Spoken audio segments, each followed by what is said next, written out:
Buenas tardes. En este programa de Caretas, Economía y Negocios conversaremos con el economista de la Universidad Pacífico, Enrique Castellanos, para abordar el reciente anuncio que ha hecho el ministro de Economía y Finanzas, Waldo Mendoza, quien sostuvo que se viene listando una propuesta para otorgar una pensión a los jubilados que no lograron aportar por 20 años a la ONP. Bienvenido, economista. Buenas tardes, muchas gracias por la invitación, un gusto.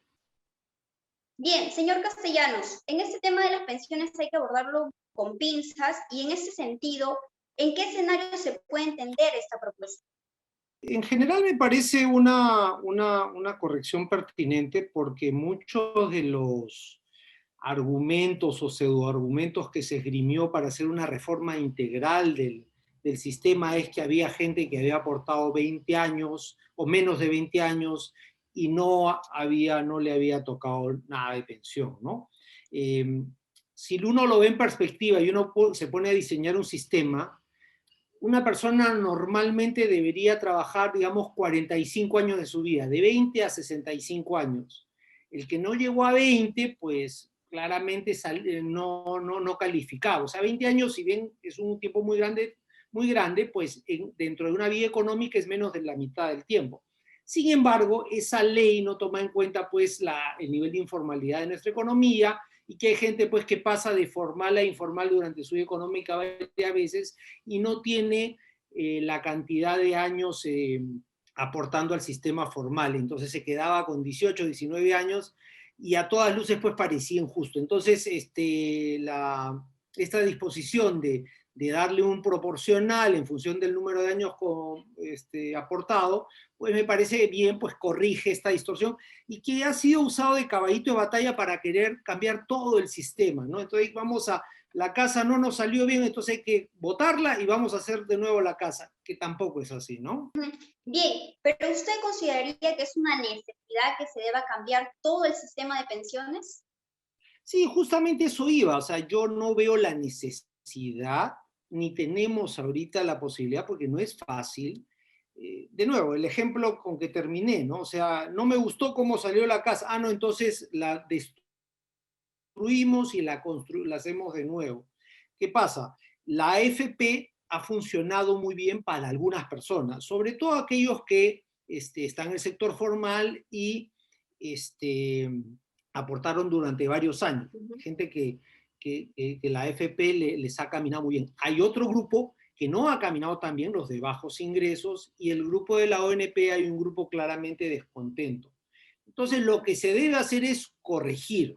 ¿Por qué no sumamos en vez de restar?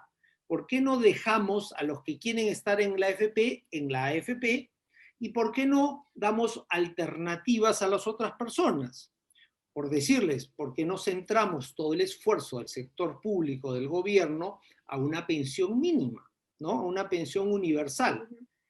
Que no se preocupen por las partes de arriba, sino se preocupen porque todos tengamos un mínimo para vivir en nuestros últimos años, ¿no? ¿Por qué no dejar que los bancos o las compañías de seguro ofrezcan unas cuentas de retiro del tipo de lo que podría ser una CTS, es decir, cuentas tuyas que tú vas aportando mes a mes con tu sueldo, pero que no son disponibles, así como una CTS, ¿no? Entonces te vas juntando para los años en que te jubiles. Entonces, la gente podría optar, ¿no? Tendría FP, tendría una ONP mejorada, habría una pensión mini, habría estas cuentas de retiro que la podrían ofrecer las cajas, los bancos, las compañías de seguro. Como digo, es sumar, dar alternativas, no vamos a incendiar todo y vamos a hacerlo de nuevo. Eso es un poco, ¿no? Esa es un poco la idea del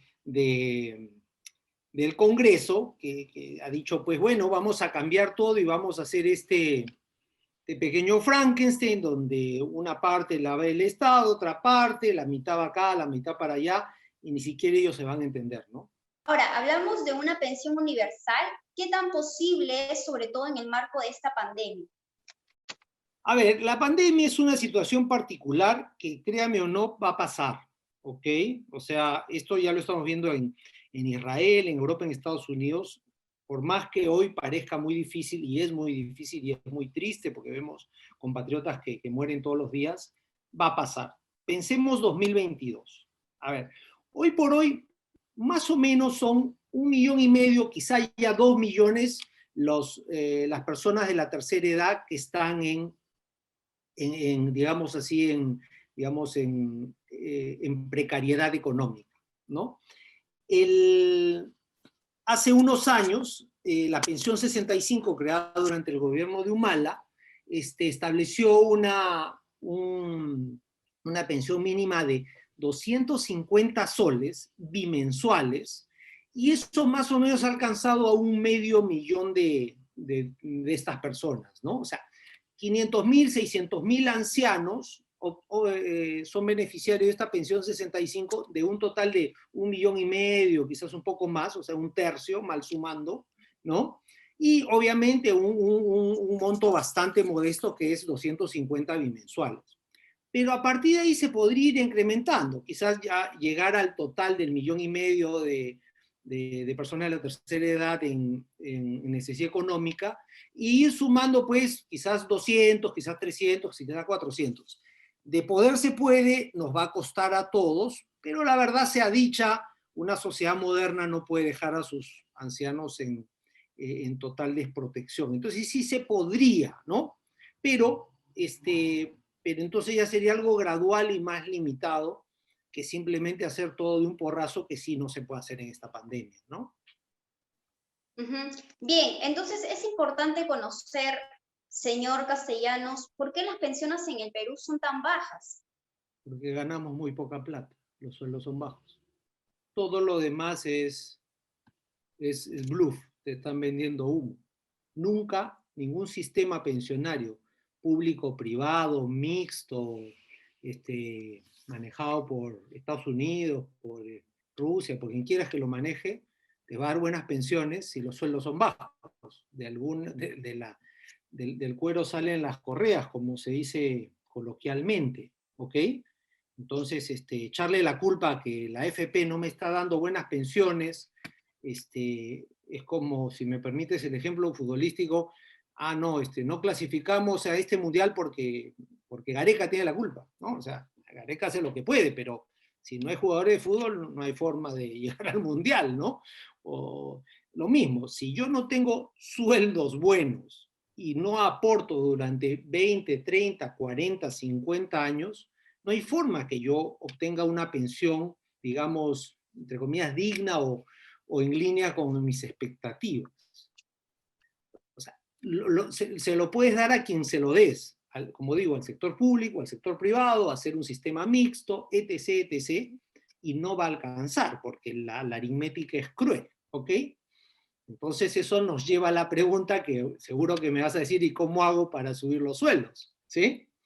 Bueno, para subir los sueldos, la respuesta obvia es subimos la productividad del trabajo, ¿no? Si tú produces 100, el empleador te va a poder pagar 50. Si tú produces 200, el empleador te va a poder pagar 100, y así por el estilo, dando números gruesos, lo que fuera, ¿sí?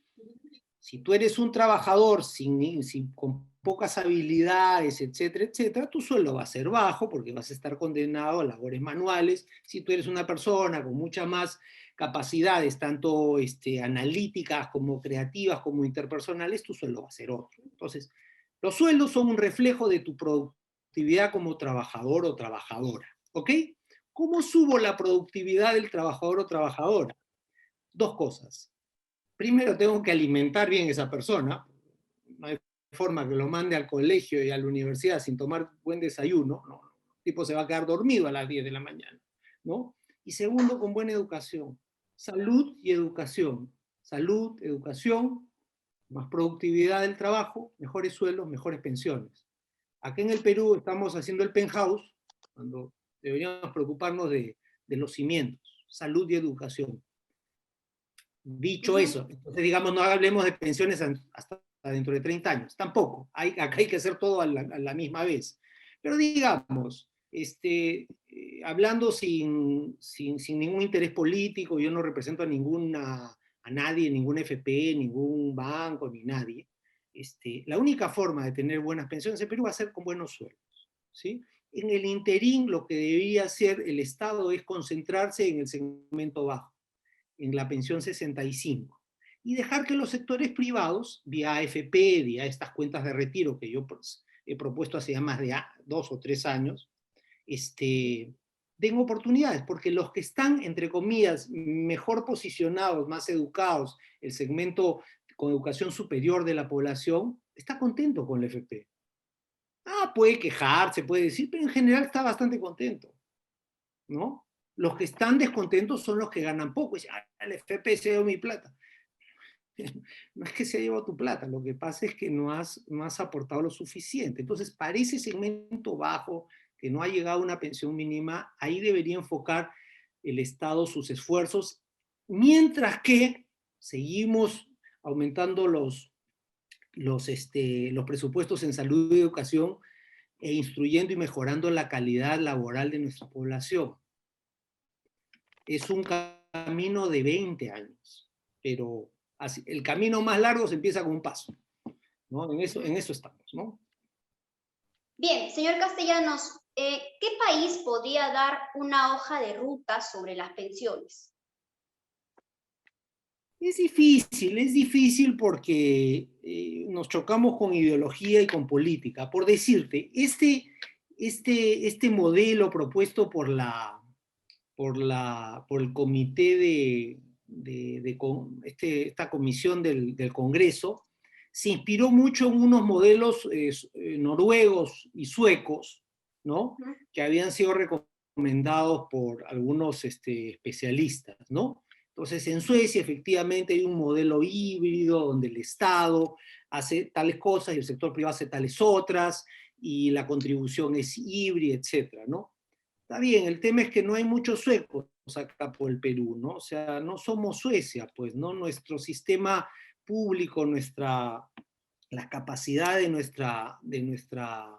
de nuestra burocracia o de nuestra gestión pública no es tan buena. Entonces, no pretendamos, pues, adaptar una cosa a otra. Es como traer un Ferrari, si quieres, ¿no? a las pistas con hueco y el carro se va a terminar rompiendo. Quizá necesitamos una 4x4 más baratita, ¿no? Una Toyota que funcione mejor. Entonces, es difícil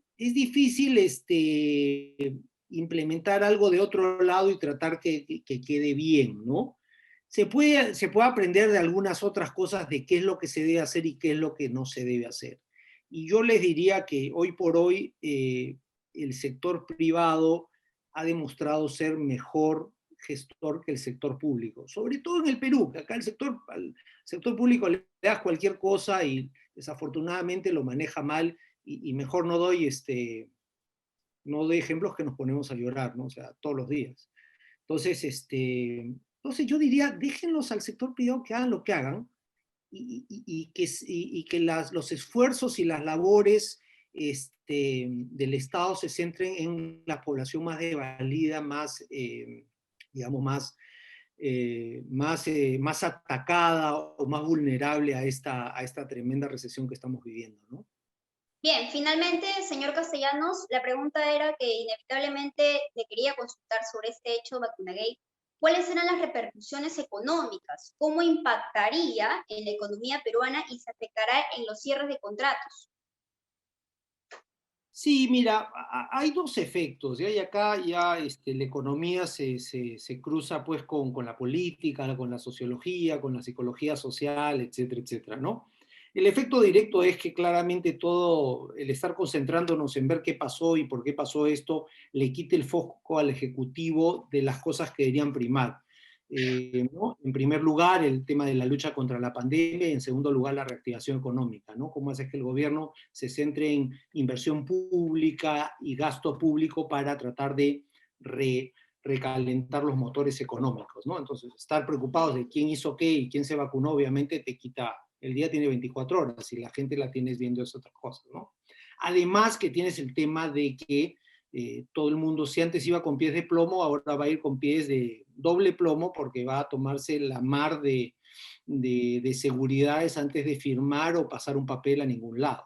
Que va a tener a la Contraloría buscando, a veces correctamente y a veces incorrectamente. Eso es lo que a veces nos pasa la la factura. ¿Por qué el Perú se demora las vacunas? Porque falta un papel, y el señor que firma el papel no quiere firmar, porque si no tiene la orden explícita y tal y cual, le puede venir Contraloría y decirle por qué hiciste lo que no hiciste, etc., etc. Esa es la historia de nuestra vida.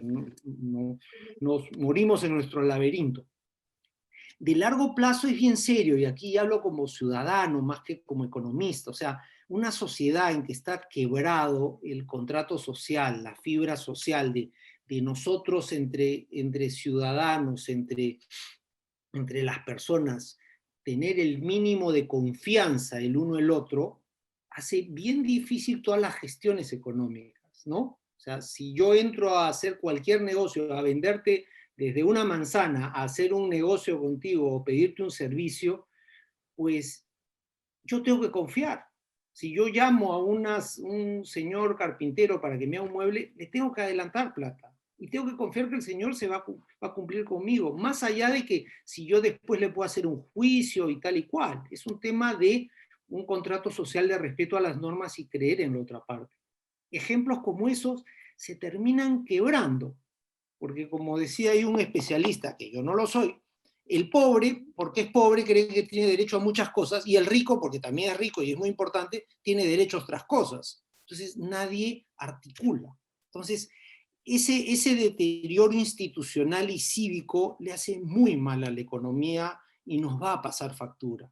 Es lo triste de que estamos generando una sociedad que no opera, que no funciona. Vuelvo a mi ejemplo del fútbol, un equipo de fútbol que no juega bien. Tenemos recursos naturales, tenemos capital, tenemos personas, pero no jugamos bien. Y eso es lo que nos va a pasar. Se quiebra la confianza, se quiebra este contrato social y la cosa se pone bien cuesta arriba. De verdad, una pena. Bien, hemos estado con el economista Enrique Castellanos. Le agradecemos por estar en nuestro programa Caretas, Economía y Negocios. Buenas tardes. Muchas gracias.